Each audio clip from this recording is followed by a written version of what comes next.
Ray and son Travis Freeberg realized that they would outgrow their shop before it was even built, so they strategically planned for a structure that would accept additions in the future. Let's go talk to Travis Freeberg about their shop and machinery storage complex. Overall, under one roof right now, what size structure do you have?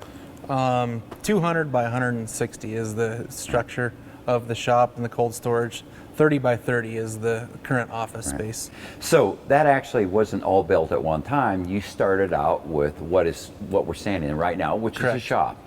That original building was what? 100 by 100. Okay. Yep. Now, what was unique about that, I think your dad had made the comment about how you built the shop around the doors. Yeah, that's correct. We wanted to have easy access, be able to pull machinery in and out without turning around. We wanted all of our doors facing south because of the prevailing wind, and just didn't want to limit ourselves on where to locate stuff because you couldn't get things in and out. We'll talk about the door size and placement. In this case, you've got 3 doors facing south. Correct. And those, what size doors are those? Those doors are they're 20 feet wide, 18 feet tall. To create an overhead door that would be wide enough to readily consume their biggest equipment, the Freebergs innovated the center post that readily swings out of the way when both of the overhead doors are open. So Travis, your dad and you engineered something unique with the manufacturer on the double set of overhead doors. Right. You can take the center pillar out, I'm sorry. We can, correct. Yeah, our east end of our shop, we wanted to be able to have a big opening. We wanted to have overhead doors, so we built two 20-foot doors side by side with a common pillar between them that Right. both doors commonly go to this rail, and when both of those doors are up, that pillar swings up into the header, so we've got a 40-foot clear span to get something wide into the shop. And so when both overhead doors are up and that pillar is swung up, we made it impossible, or dummy-proof I should say, that the doors can't come down Right. and cause a heck of a wreck. So the pillar has to be in place and secure before the doors will come down or go up. So that double door, that creates kind of a super large door. What will you use that for then? We use that to get in some of our wider machinery, air seeders, combines with headers, 12-row corn heads on a combine, or a 40-foot platform. We kind of have to wiggle a 40-foot header in to get it in here, but being able to work on something, you know, if it comes in out of the field broke down, we don't have to worry about getting a header trailer or whatever. We can just pull it right in and work on it in here in a nice environment. So Travis, we have a door off to our left here. That leads into what was stage 2 in the addition Correct. of your buildings. Correct, yeah. We kind of found once we built this place that it kind of turned into basically a parking garage, and we didn't want our working shop to be a parking garage, so we wanted some place to store machinery and whatnot. So our second phase of the structure was we built 100 by 100, exactly the same size as our shop, storage to the west here. And additional thing that it added to the structure is it provided some dead air space, because our prevailing wind in this country is from the north, kind of northwest, so it helped our energy consumption in this building out a bunch too by putting it on the west. So, but the main reason we wanted is just some storage, so the shop just didn't get cluttered up with vehicles being parked.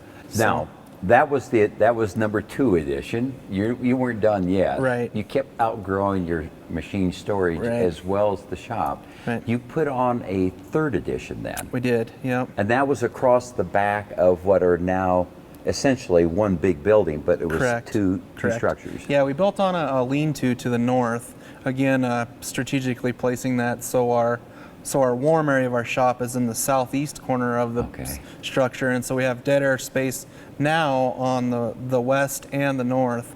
And so we built a lean-to on, like you said, the full length of the structure to the north, and the dimensions of that are 60 by 200.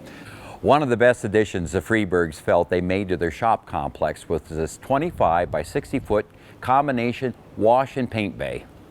Talk about the wash bay. Sure. You were really washing outside prior to that? Yeah, Yeah, we were actually. Before all this, we did everything outside. I mean, in the winter, you put on your Carhartts and you did it all outside. But I think the wash bay is probably the single best thing that's probably the addition to the shop. Yeah, there is something in there 2 or 3 times a day, every day. So you're doing kind of fine washing in there because you also have an outdoor wash bay. We do, yeah. We have a 2,000-gallon tank inside our wash bay that fills on a float system. Okay. It's hooked to a garden hose and it goes to a cattle water float, fills up, and then we've got a 2-inch line that goes outside that goes to a gas pump, and then it banjos to a fire hose, and anything that comes in that's super soiled, you know, whatever. You're going to blast it we'll all blast out off there. with a fire hose outside to keep all the big chunks of mud away from our pit in there, and try to get as much of the big stuff off outside before it comes inside. R&K Farms sits in the wide open spaces of eastern Wyoming with dealerships sometimes located hours away. The solution the Freeburgs came up with was to create a storage depot of critical parts. You run a lot of machinery. This is a big operation. You have a lot of parts and you're a long ways from a dealer. Our closest dealer is Cheyenne, and it's kind of a smaller agricultural store, so they don't keep a huge inventory of the parts that we actually use.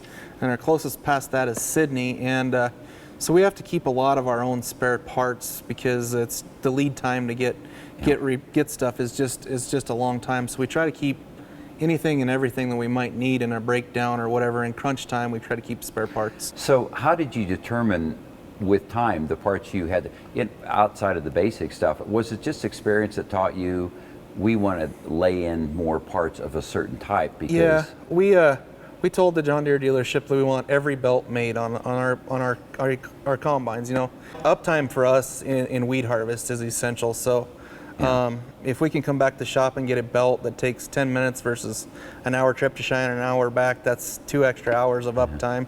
So we keep every belt on every combine that we've got in storage. The important takeaway from the Freeburg shop tour is that any existing structure can be added onto.